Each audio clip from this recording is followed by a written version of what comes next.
Кішкентай нәрестеңіз жарық дүние есігін ашып, биыл өмірінің 6-шы көзін көреді. Кешікпей мектеп табалдырығын аттап, алғашқы ұстазына жүздесіп, А әріпін үйренеді. Баланы мектепке әзірлеу тым ерте. Ұрпағыңыз ана қорсағындағы кезден басталады дегенді өткен ұласпалы кеңесте ата-ана сіздерге ескертіп көрсеткенбіз. Бала мектепке барардан 1 жыл бұрын ата-анасы, аға әпекелері, атасы мен апасы көп әзірлік жасап, талай нәрсе үйретсе де, баланың денесі, ақыл-ой, қоғамдану дамысын жан-жақты қолдап, мектепке әзірлеу ата-ананың негізгі міндеті. Сәлеметсіздер ме, құрметті ата-ана? Жас баланы отбасында дамытып қолдау туралы ұласпалы кеңестің арнайы санын назарларыңызға ұсынып отырмыз. Балаңыз есейді, кешікпей мектепке баратын шығар. Тәуір мектепке берсем деп ойлап жүрген шығарсыз. Балам мектепке баруға әзір ме? Ойдағыдай оқи алама деп ойлап көрдіңіз бе? Ендеше осындай сұрақтарға жауап іздесеңіз, кеңесімізге назар аударыңыз. Бұл ретте 5-6 жасқа дейінгі баланы мектепке қалай әзірлеу туралы кеңес әзірледік. Назар аударыңыздар.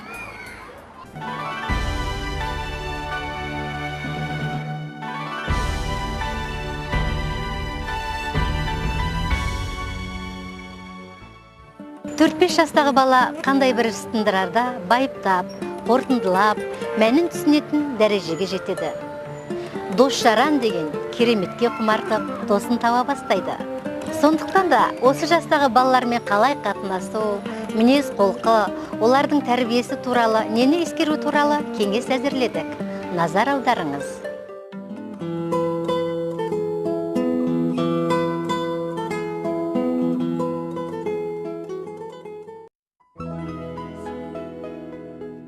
Сіздің сәбиіңіз есейіп бұрынғыға қарағанда өзгенің айтқанын түсініп, ой пікірін жеткізу қабілеті айрықша дамып, барлық нәрсені байыпты бақылап, себебін білмекші болып тырысады. Көрген білгенін өз ойламымен байытып, кеңейте алады. Мәселен, естіген ертегісі, көрген киносы туралы айтып отырып, кенет өзгертіп көңіл елегізумен ойынан шығарып айта бастайды. Сондықтан осы жастағы балалар мен ата-анасы, ата-апасы, жанұя мүшелері үнемі әңгімелесіп, айтқанына назар қойып, оның түсінігін толықтырып, дамысын қолдап, көмектескен жөн. Біз мектепке бармаған баланы әлі жас қой, көп нәрсе біле бермейді деп ойлаймыз. Біз баламен қаншама көп әңгімелесіп қатынассақ, олардың таным деңгейі соншама кеңейді. Әр нәрсенің себебін өз тауып білу үшін талпынады. Бір сөзбен айтқанда, қатынасты шектемей, әр жақты кең көлемде сөйлесіп, әңгімелесіп, баламен қатынасқан жөн болады. 5-6 жасар баланың қоғамданып даму ерекшелігі. Айтқан сөзі, істеген әрекетінің дұрыс-бұрыстығын біледі. Ойындағысын тура ашық айтады, басқаны мақтайды, мінеп сөгеді. Достары көбейеді, көпшілік жол жорасын қастерлейді. Көптің ісіне қолғабыс береді. Баланың қатынасу дамысына ата-ананың мейірі, қамқорлығы, жанұя мүшелерінің көмегі ерекше қажет. Осы кезден бала шамаластарына көмектесіп, достасып, туыс туғандарынан көмек тілейді. Жанұя мен қоғамның мен де бір мүшесі екенмін дегенді түсіне бастайды. Егер сіздер баламен әңгімелеспей, айтқаннан құлақ аспай, қандай да бір жаңа мағлұмат бермесеңіз, оның да қатынасы тоқырап, жалғызсырайды. Сонымен өзгеге көңіл қоймайтын, қарабасын күйттейтін, без-бүйрек біреу болып, мектепке барғанда көптің арасына қосыла алмай қалады дегенді есте сақтағанымыз жөн. 6 жасар баланың өзіндік өмір тәжірибесі қалыптасады. Жақсы мен жаманның айырмашылығын біледі. Бағалай алатын баламен адал қатынасуымыз керек. Артық мақтау балаға жақпайды. Албаты өттіріп көп мақтай берсе, бала бөспе мақтаншақ болып кетуі де ықтимал. Ата-аналар есіне. Баламен үнемі сөйлесіп әңгімелес. Тұрақты уақытта үнемі ойна. Ен үйде жалғыз қалдырма. баланың жанында былапыт сөз сөйлеме. Отбасы мүшелерін ылғамай қатынастырып үйрет. Өтірік айтпа дегенді ескерт. Өздеріңіз үнемі дұрыс үлгі болыңыз дегенді ата-ана сіз еске сақтаңыз. Сіздер бұл бүркіт деген нәрсені білесіңдер, жеме? Бұл бүркіт деген нәрсе тек қазақтың еншісіне бір алладан бұйыртқан қасиет деген ерекше осындай нәрсе. Бұл ата-бабамыздан бізге дейін дәстүр болып келген. Бұл бүркітті сендер келешек. Біздің ізбасарымыз үйреніп беруін керек. Бұны қайтып ұстайды дегенде ұятын алады. Біттей балапан, жеме? Енді осы кезінде 7 айдың 10-на дейін осы кезде балапан ұяда анасы асырап тұр, осы кезде ұяны алады. Содан күзде қайырып аңға салады. Ал бүркіттің ең керекті жабдықтар дегенде аяқ бау деген болады.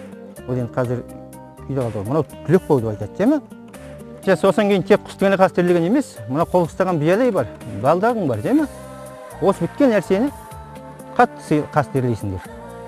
Аяққа бастырмайсың, жерге тастамайсың, өзінің орнына қойып келіп. Таңертең құсын қолың ерінде сымылайды, қазақ сымылын аузын ұстамайды ғой. Биялайыңды киіп, құсынды қолыңды қондырып бересің.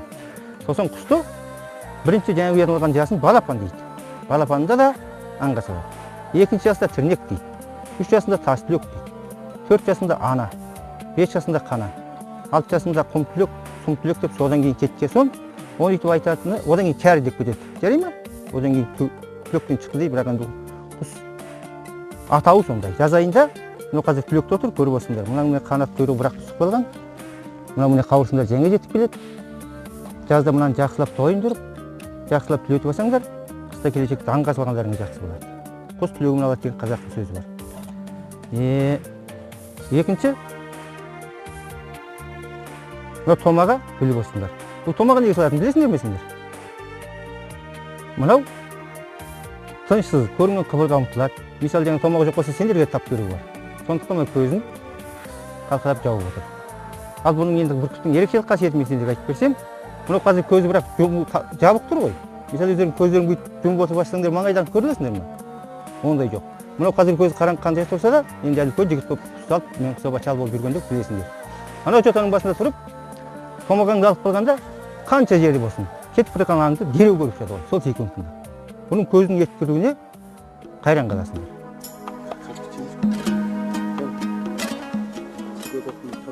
Отбасының тату тәтті сенім мерге толы тіршілігі бала тәрбиесіне ерекше әсер етеді.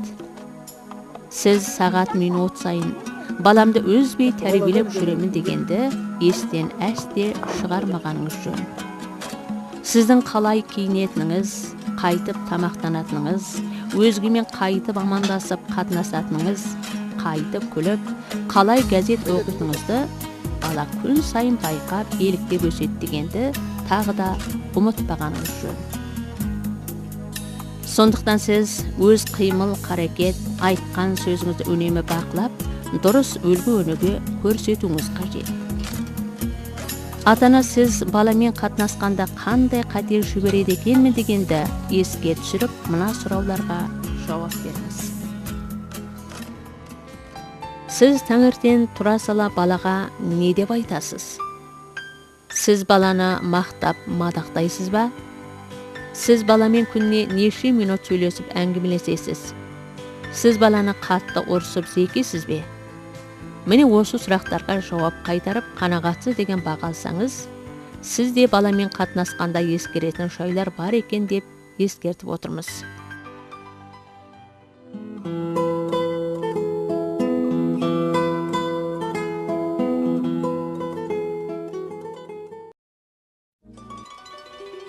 Баланың тілі және сөйлеуі дыбыстарды дұрыс естіп, айтып, дұрыс сөйлем құрап сөйлеу арқылы дамиды. Осы жастағы бала өз ойын толық сөйлеммен, қысқа түсінікті жеткізіп, дыбыстарды дұрыс, анық айтып үйренумен қатар, есту қабілеті айрықша дами бастайды. Сондықтан сіз баламен қаншама көп әңгімелессеңіз, тіл және сөйлеу дамысына соншама әсер етеді дегенді есте сақтағаныңыз жөн.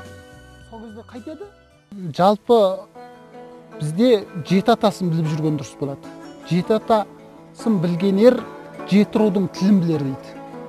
Жеті атасын атадарыңды біліп жүретұғын болсаңдар, мысалы, менің әкем Мұса, Мұсаның әкесі Төшкө, Төшкөнің әкесі Қазыбай, Қазыбайдың әкесі Ордабай, оның әкесі Ордабайдың әкесі Қошық деп келеді.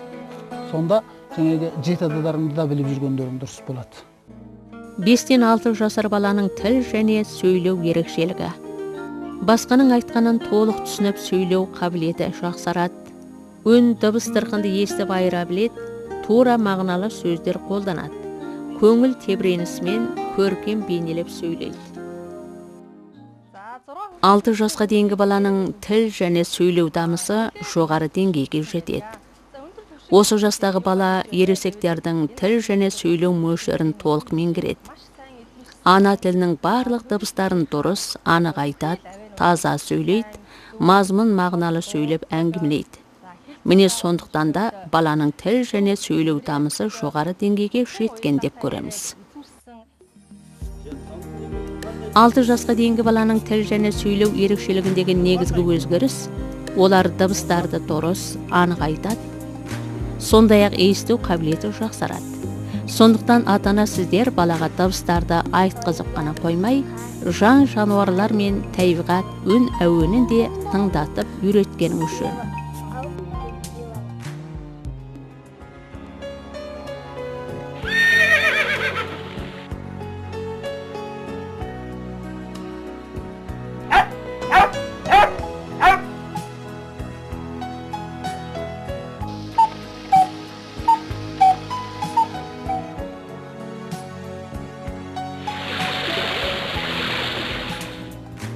Балам, мына суреттерді сенен сұрайын деп ем. Мынада немене жаттықтар тұр. Мынау немене? Диван, Мынау, телевизор, мынау. төсек Мынау бола ма балабақшада? Мынау орындық ма? болады. Балам, сенен мен бір мына сұрайын. Мынау немене? Диван, Бала ана тілінің дыбыстарын буын-буынмен айтып үйренетін ерекшелігіне сай, баланың тілі және сөйлеуін жетілдіру үшін төмендегі жаттығуды істетіңіз. Міне осындай жаттығуларды біртіндеп істетіп, 5-6 жасқа дейінгі баланың дыбыстарды айтып үйрену дағдысын жақсартуға болады. Бала тақырыпқа берілген суретті басы, жалғасы, соңы деп 3-ге бөліп айтады. Суретті көріп қай жерінен бастаймын дегенді табады.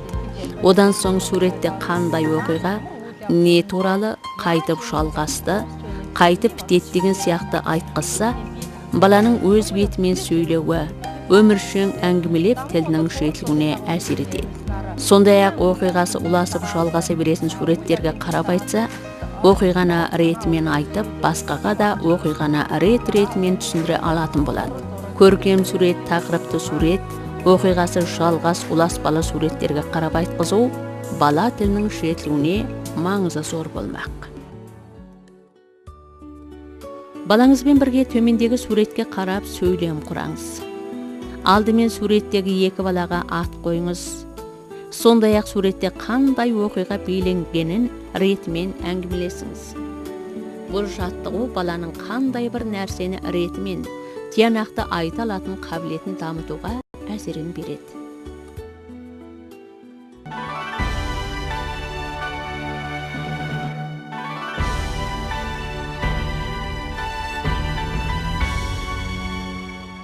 Кітап пен ойыншық балаға тек қана ермек емес, олардың денесі, ақыл-ойы дамылдыратын ең маңызды құралдың бірі. Ата-ана сіз балаңызға кітап, ойыншық алып берерде, балаңыздың дамуына әсер ете ме, қандай пайдасы бар дегенді жан-жақты ойлап таңдаңыз. 5-6 жастағы баланың кітабын, ойыншығын таңдағанда нені ескереміз? Кеңеске назар аударыңыз.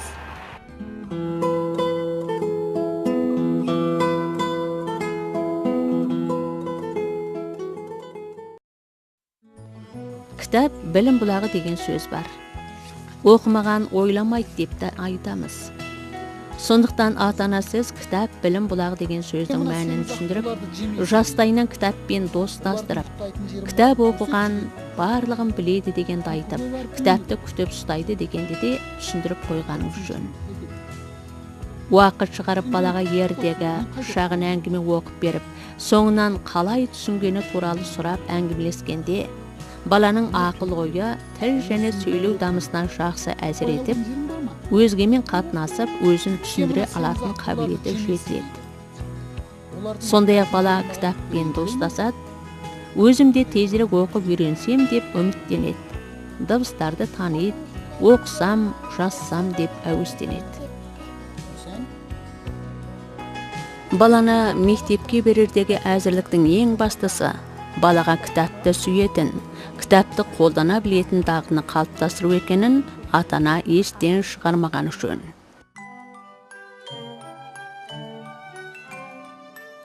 Толға деген бала күн сайын далада ойнайды. Ойнап бір кетсе үйге кіргісі келмейді. Қайта-қайта шақыртып жүріп әрең дегенде келеді екен. Бірде шешесі бал күлше пісіреді. Бал күлше әзір болғанда Толға тағыда сыртта ойнап жүргенді. Шешесі Толғаны бал күлше жей ғой деп шақырғанда ол үйге келе сала, қолында жомай бал күлшені асай беріпті. Бал күлше оның бет аузына тұтастай жағылып қалыпты. Ол бал күлшеге тойып алып, қолын жумастан ойынға асығып сыртқа зытады. Сонымен ойнап, шарышып, шалдығып, жасанға жантая кетіп, ұйықтап қалады. Шырт ұйқыда жатқан оның бетіне жағылған бал күлшені жемек болған аралар бет аузына қаптап жабылып, шағып тастайды. Араға шаққызған Толға бетін тырналап жылайды. Аралардан әрең пәреңдеп қашып үйіне келсе, бет аузы көнек болып ісіп кеткен. Үйге келе сала беті қолын жақсылап жуып алады. Осыдан кейін Толға тамақтанар алдында қолын жуып, тамақтанған соң ауыз сүртуге тиіс екендігін толық түсініпті.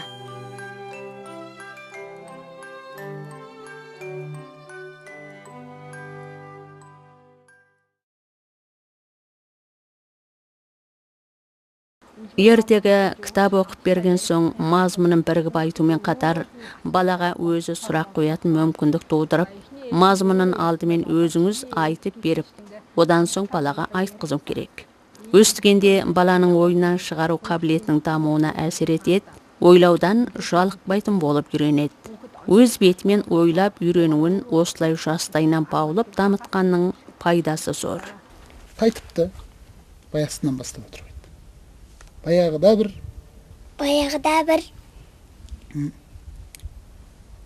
сүңгуір болыпты.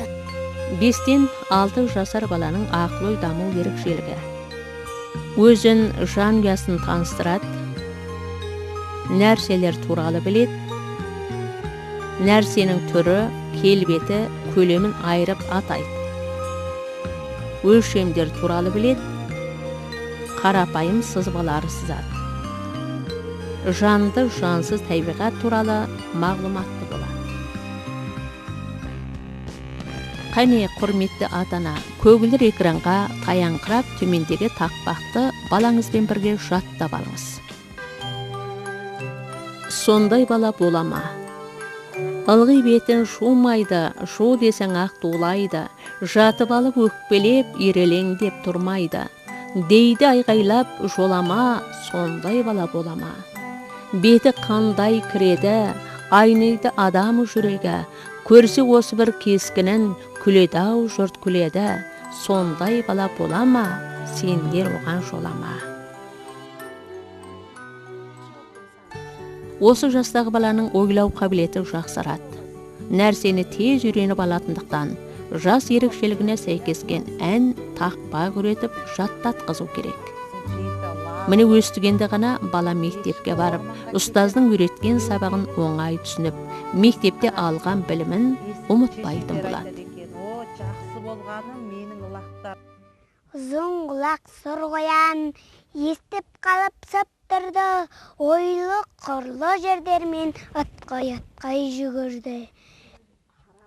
қарап еді артына, қиығын салып, көзінің келе жатқан томпаңдап көжек екен өзінің. 6 жасқа дейінгі баланың ойлау қабілеті жақсы дамиды. Бала не нәрсені ойына тез тоқиды, осыған сай жақсылап жаттықтырмаса, тағы да тез ұмытады.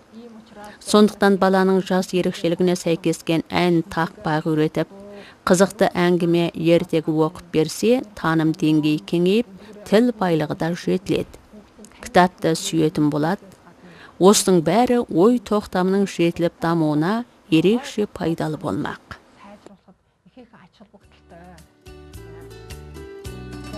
Осы жастағы балалар басқаларға қарағанда әр нәрсе туралы өздерінің түсінік болжамы болады.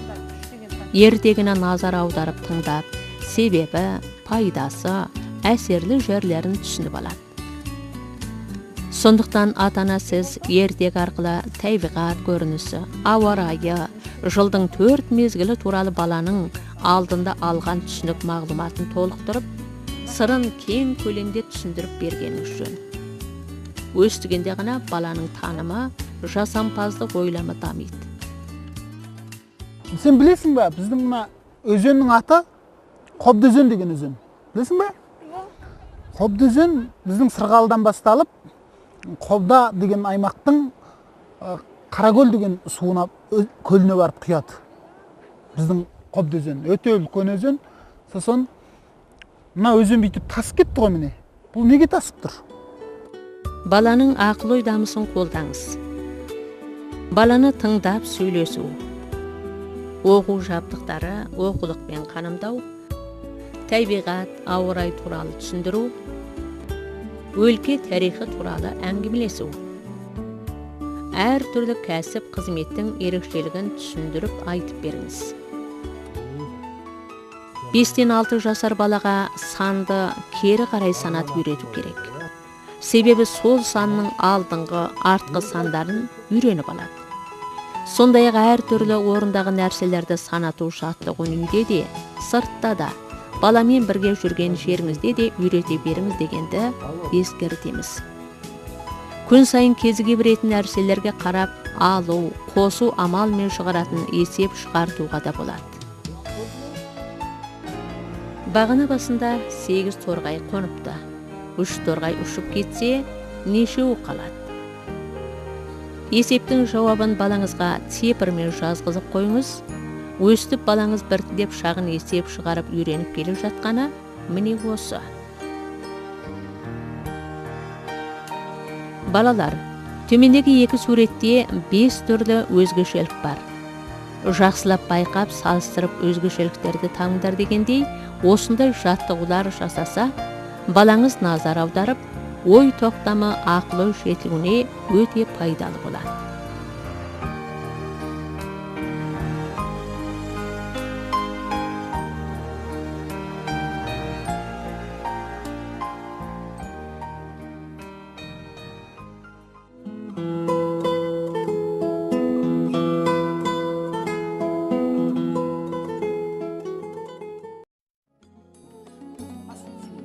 Баланың ақыл ойын дамытқанда тек қана сан санатып, көлем бейнелер көрсетумен шектелуге болмайды. Ойыншық баланың ақыл ойын жан жақты дамытып қоймай, оларға қуаныш, бақыт сыйлап, ең жақын дос іспетті болады. Бала ойнап, басқаның тілін алып, өзгелермен жақын достасып, қатынасып, өздігінен өмір кеше алуының негізін қалайды. Мектеп жасына дейінгі баланың негізгі іс-әрекеті ойын. Ойын барысында баланың ақыл ойы, денесі дамып, бала әлеуметтенеді. Бала әйтеуір ойнап отырмайды. Бала әр түрлі ойыншықпен ойнаса көп нәрсені біледі, көп нәрсені істеп шыдайды, дағдыланады. Міне осылайша баланың ойын барысындағы жинақтаған білімі, шыдам дағдысы мектепке барғанда оқуда табыс шығарудың негізі болады. Балалық шақ ойыншықпен бірге болады. Міне сондықтан баланың күнделікті ойнайтын ойыншықтары арқылы ақыл ой, тіл және сөйлеу, дене дамысын қолдауға болады. Баланы өзінің жақсы көретін ойыншығымен ойнатып, жүру, жүгіру, қарғып секіру қозғалыстарын жасатып, дене дамысын қолданыз. Баланың қимыл қозғалысы дені сау өсуінің тағы бір негізі болмақ. Міне сондықтан сіз балаға велосипед мініп, мысықпен тышқан болып қоспақ ойнап, баскетбол, аяқ-доп ойнатып, мүмкіндік туғызып, өзіңізде бірге ойнағаныңыз жөн. Балаға ескерту. Машина жолы жарғабақ жырадан аулақта ойнау. Үшкір, сондай-ақ сынып бүлінген нәрсемен ойнамау. Үйіңнен алыс ойнап кетпе дегенде үнемі есіңе сақта. Балалар ойнағанда жарысып, жанталасып тұрады. Ең алдымен ойнап, өзім озсам дейді. Әр ойынның ережесі болуы керек. Сөйткенде бала ойын ережесі бойынша ойнап үйренеді, өзінің кезегін күтеді, басқаларды құрметтейді, жігерлі, қайсарлы болады, ойында жеңіп шығу үшін ынталанып талпынады. Бала ретімен ойнайдың, ережелі ойын ойнап үйренгенде, мектепке барғанда, мектеп режимін бұлжытпай орындап, көпшілік ортасында өзін дұрыс алып жүре алады. Сондықтан балаға ойын ережесін үйретіп қойғаның жөн. Мәселен, баламен бірге асық атып ойнағанда, шерткен қолыңмен асық алмайсың. Алғанда басқа асықтарды қозғалтпайсың. Нысаналысын шертесің дегенде ойнағанда үйретіп қойғаның жөн. Балаңыз ұруы әкесімен өз атын толық айта ала ма? Туған жылын біле ме? Кері қарай санай ала ма? Нәрсені көлеміне сай реттеп қоя ала ма? Негізгі өңдерді айыра ала ма? Шағын ертегі жұмбақ ойынынан шығара ала ма? Үйінің адресін біле ме? Отбасы мүшелерінің кәсіп қызметін біле ме? Нәрсенің ұқсастығымен айырмашылығын айта ала ма?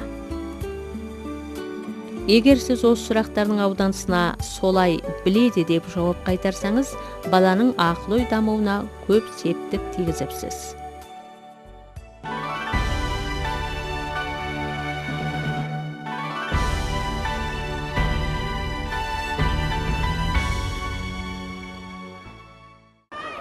Көпшілік ата-ана балаларға оқу жабдықтарын, сумка, киім-кешек, оқулықтар әзірлеп беріп, балам, сен оқуға әзір болдың, олым, қызым, мектепке барып табысты оқы деп сенім жүктейді.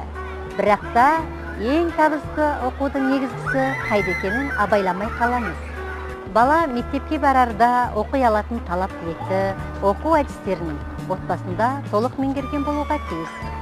Баланы мектепке әзірлеудің мән-жайы туралы кеңес әзірледік. Назар аударыңыздар.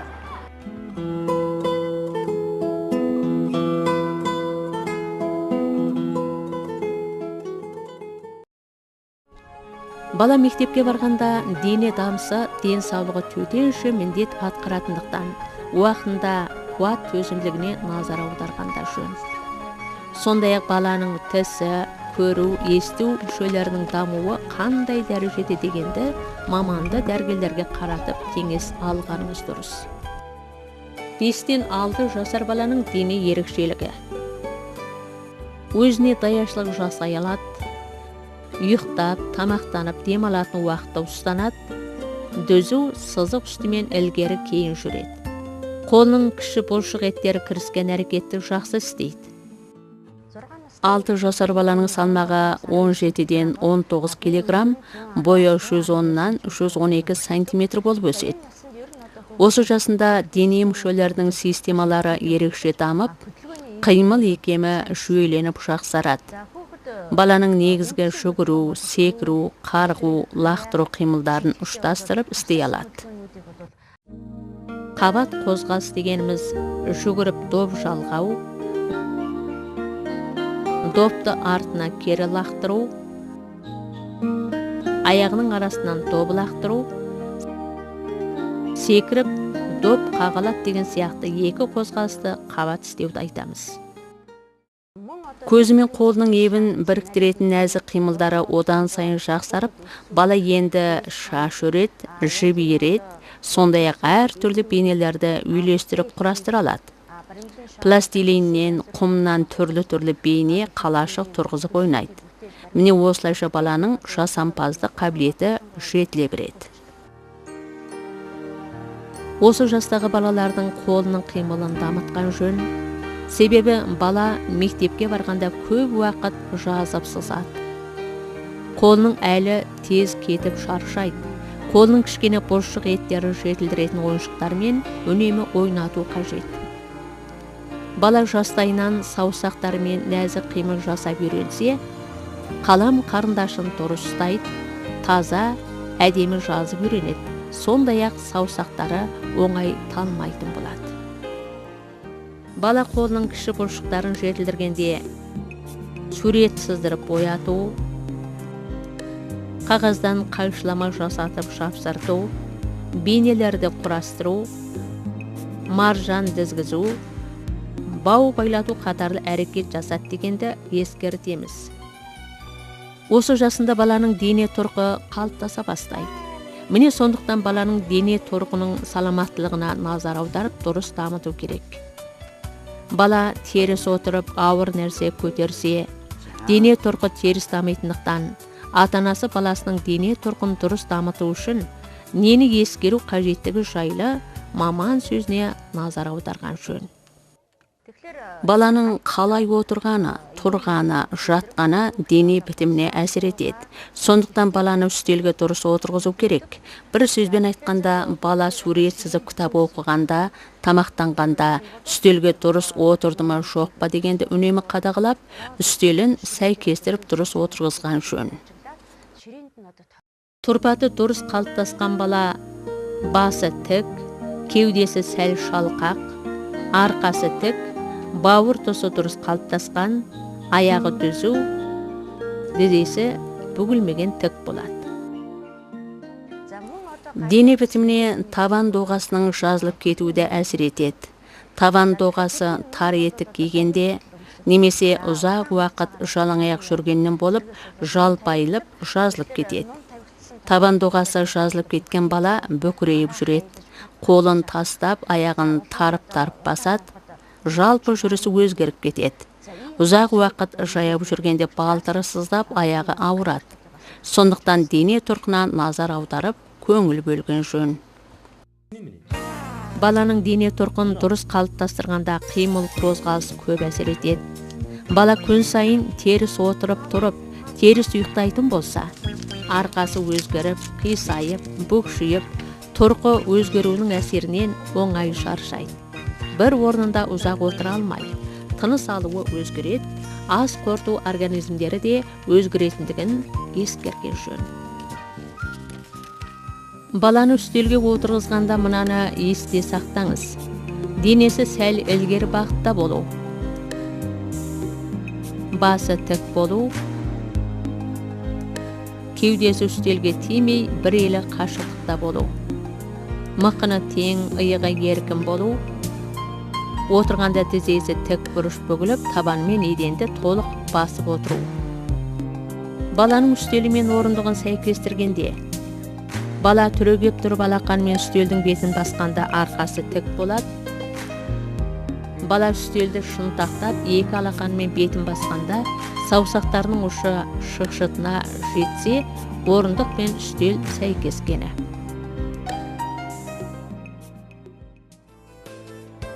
Ата-аналардың көбісі баланы жастайынан қойынға алып жата береді.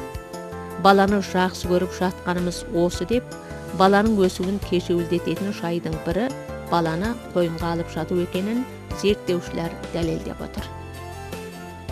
Баланы жастайынан бөлек ұйықтатып үйреткенде, гигиеналық талапқа сай тазалық сақтап үйренуіне жақсы әсер етумен қатар, қаршадайынан жалғыз жатып үйренуіне пайдасы зор. Баланы қойынға алып жатқанның қандай кері әсері болатыны туралы маманның сөзіне құлақ асыңыздар. Баланың өзіне арнайы көрпе жастық әзірлеп, өзіне сәйкескен төсек орын салып берген дұрыс болады. Баланы қойынға алып жатқанның салдарынан ауа жетіспейді, сыйыспай тынышы кетеді, әртүрлі жұқпалы аурулар шоғып қалуы да мүмкін. Бала бөлек ұйықтауға тиіс.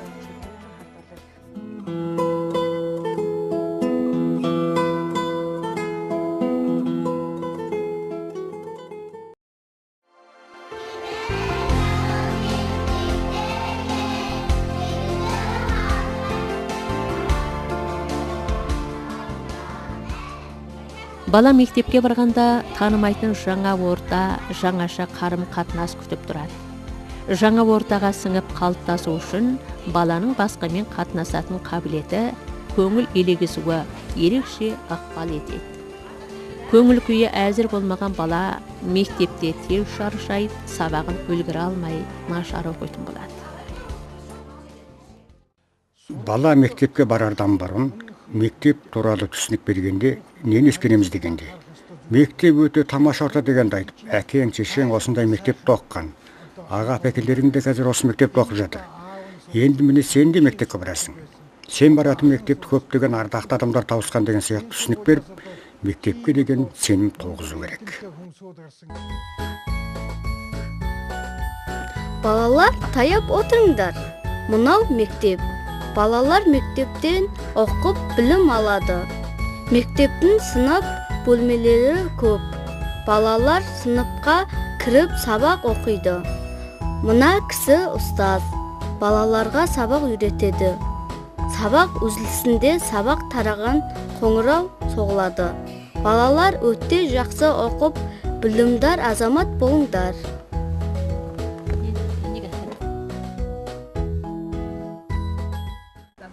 6 жасар баланың танымы, ой санасы пәрменді дамып, жаңаны біліп, үйренуге құштар болады.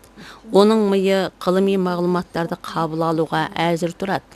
Сондықтан да әлемнің көптеген елі 5-6 жасынан бастап мектепке қабылдайтын тәжірибе бар.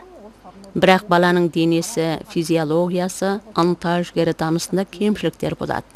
Бір сөзбен айтқанда, 6 жасар бала осы жайттардан болып сәбилеу болады.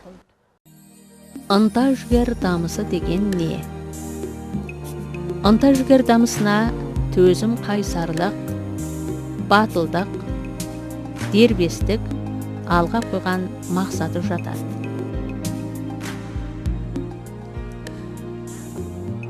Бестен 6 жасар баланың парасат, сөгіп міне ойламы, өзін өзі ұстануы толық дамымайды. Міне сондықтан да баланы жастайынан әр нәрсеге мақсатты етіп тәрбиелеу жөн.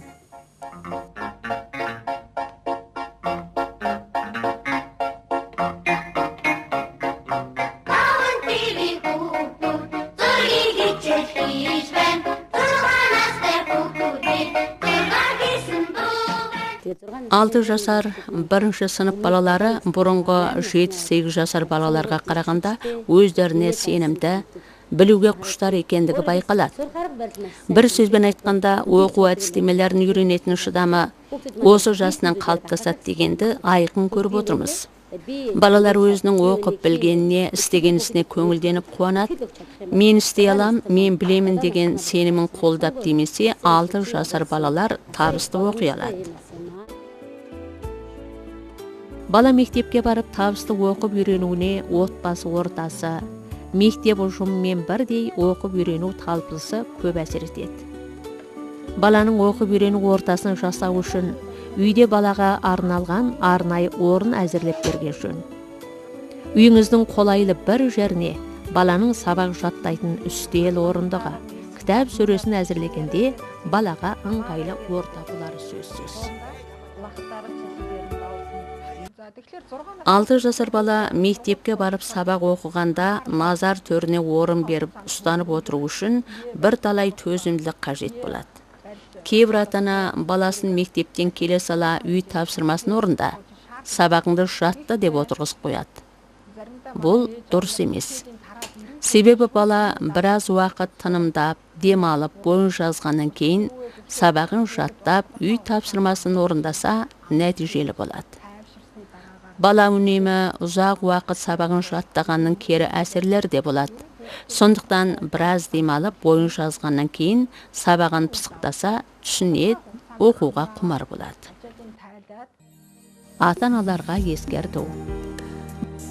Баланы үстелге дұрыс отырғызып сабақ жаттату, үйде сабақ жаттайтын сағат бөлісін шығару, қол көзді дамылдататын жаттығу жасату. Баланы ынталандырып, мақтап отырыңыз. Бала мектепке барып күн сайын кітап оқып, дәптеріне жазу жазады. Сондықтан кітаптың бетін дұрыс аударып оқы дегенді әу баста үйреткен үшін. Балалардың көбісі кітап парақтарының оң жақ төменгі бұрышынан аударыстырады. Осылайша парақтағанда кітаптың беті толық ашылмайды да, бала саусағын аузына салып сулап, қайта-қайта аудара беретін болады.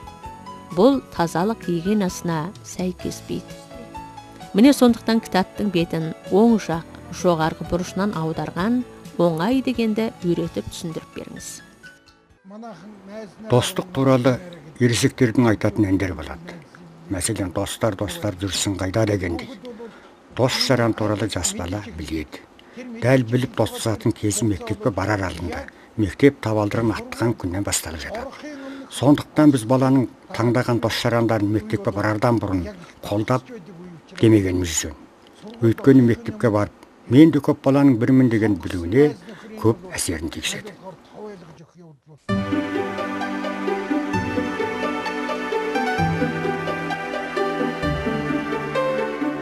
Төрткүл әлемнің мақтаншы, үрім-бұтақ жас өспірімдер ата-анасына қамқор, білімдар, салауатты азамат болып ержеткей. Жанұяларыңызға амандық, саулық, зор бақыт, жақсылықтар тілейміз. Білім, мәдениет және ғылым министрлігі Біріккен ұлттар ұйымының балалар қорының сұранышы бойынша жас баланы отбасында қалай қолдап дамыту туралы ұласпалы кеңес әзірлеп, назарларыңызға ұсындық. Балаңыздың тәрбиесіне, біліміне осы кеңесіміз септігін тигізді деген сенімдеміз. Біздің болашағымыз болған ол қыздарымыз білімді, салауатты болып ержеткей. Жанұяңызға бақыт, зор денсаулық тілейміз.